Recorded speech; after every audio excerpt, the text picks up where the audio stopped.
Bonjour à toutes et à tous et bienvenue dans la rétrospective 2020 de la ville de Pont-à-Mousson. Une ville dynamique tant pour son aspect culturel et sportif, ainsi que son cadre de vie et de par sa situation géographique qui n'a rien à envier de ses grandes villes voisines.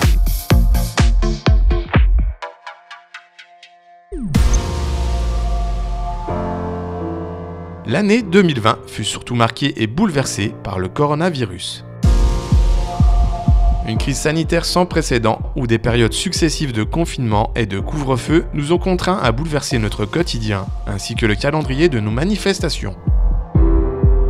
La ville de Pont-à-Mousson, son CCAS et leurs agents ont pris les dispositions qui s'imposaient pour protéger les mucipontains. Ainsi, des masques ont été mis à disposition de la population et plusieurs campagnes de dépistage organisées. Florian et Jonathan de l'école de musique Charles Boquet sont venus enchanter les résidents avec leur reprise de chansons françaises, une initiative de l'école de musique soutenue et encouragée par la municipalité et le CCAS. Une joyeuse parenthèse musicale pour les résidents en ces temps de confinement. Dans ce contexte sanitaire particulier, les mucipontains se sont rendus aux urnes afin d'élire leur maire. Le 15 mars, ils ont ainsi renouvelé leur confiance en Monsieur le maire Henri Lemoine. Cette année, le calendrier des travaux a été perturbé mais maintenu puisque les principaux projets ont pu être menés à leur terme. L'angle de la place du Roc et de la rue de Mude s'est vu entièrement restructuré pour sécuriser davantage la circulation et permettre l'accessibilité des arcades aux personnes à mobilité réduite. Sur l'île d'Esch, les travaux se poursuivent avec l'aménagement d'une voie douce à l'usage des piétons et des cyclistes. La réfection du skatepark s'est accompagnée du changement de son revêtement. Ce secteur accueillera également de nouveaux modules pour les jeunes. Les travaux de rénovation de la façade de l'abbatiale engagés en 2019 touchent à leur fin. Ils permettront de redécouvrir sur un angle nouveau cet édifice. En cette période, la dimension sociale des actions de la municipalité tient une importance particulière.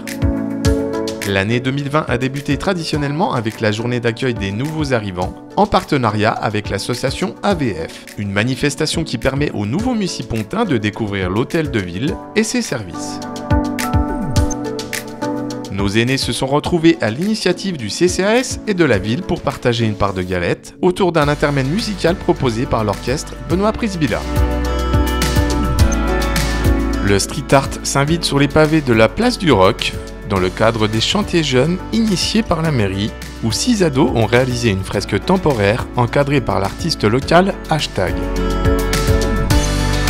Une année qui a vu aussi la première édition de Solipam, la fête du citoyen et des solidarités. Un week-end de partage avec de nombreuses associations locales, l'occasion de se retrouver pendant 2 jours autour de nombreuses animations avec comme point d'orgue une grande braderie sous un soleil dominical. Sport et solidarité étaient à l'honneur pour Octobre Rose qui, malgré le rebond épidémique, a pu se dérouler dans une excellente ambiance, moyennant le respect des gestes barrières et le port du masque. Une forte mobilisation qui a permis de récolter 7 500 € en faveur de la lutte contre le cancer du sein. Forte de 65 associations et d'une cinquantaine de disciplines pratiquées, l'année 2020 a mis un coup d'arrêt aux multiples rencontres sportives que la ville accueille habituellement. La fête du sport a pu se dérouler presque normalement en septembre pour faire la promotion des clubs qui animent et font rayonner Pont-à-Mousson. Malgré cette période difficile, la ville a pu maintenir plusieurs événements culturels. Salle comble à l'espace Mont-Richard, où Philippe Chevalier et ses acolytes ont joué Le Sommelier, une pièce de théâtre de Patrick Sébastien. Michel Drucker sur la scène de l'espace Saint-Laurent a ravi son public en multipliant les anecdotes humoristiques sur sa vie. Toujours à Mont-Richard, la 5e édition du Salon du jeu vidéo, avec au programme cosplayer, rétro gaming, réalité virtuelle et exposant geek, un rendez-vous apprécié de tous. Le musée se dote de nouveaux outils numériques avec des tablettes qui proposent de le parcourir en réalité augmentée à l'aide de jeux ludiques et d'un audio guide complet. À l'abbaye des Prémontrés, ce sont les passionnés de l'écriture contemporaine avec la 26e édition de la mousson d'été. Créées par Michel Didyme en 1995, les rencontres théâtrales internationales de la Mousson d'été se sont imposées au fil des éditions comme un rendez-vous incontournable des nouvelles écritures du théâtre contemporain.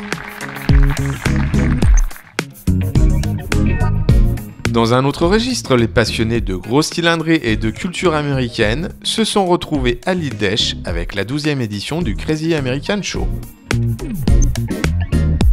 Tout l'été, nous avons profité des terrasses de PAM, une version alternative des estivales, avec plusieurs concerts intimistes dans les 4 coins de la ville, avec la possibilité pour les restaurateurs et cafetiers d'occuper, entre autres, les pavés de la place du Rock. Une 5e édition pluvieuse pour les médiévales de PAM, qui aura malgré tout trouvé son public. Avec de nombreuses animations, spectacles équestres, troupes de reconstitution et marchands pour un voyage au temps du Moyen-Âge. Saint-Nicolas et Mario Bros sont venus fêter les 35 ans du célèbre plombier à Pont-à-Mousson. Un défilé allégé en raison du contexte sanitaire mais qui a tout de même ravi les petits et les grands. Le premier marché de Noël organisé en partenariat avec le Lions Club aura été l'occasion de découvrir des artisans venant de toute la Lorraine. Une édition qui, dans un contexte particulier, aura réchauffé les cœurs des Mucipontins. L'occasion d'avoir une pensée pour le monde du spectacle, les commerçants et les cafetiers, ainsi que les restaurateurs que nous aurons plaisir de retrouver en 2021. Et c'est ainsi que se termine la rétrospective de l'année 2020 en vous souhaitant une bonne et heureuse année ainsi que la santé.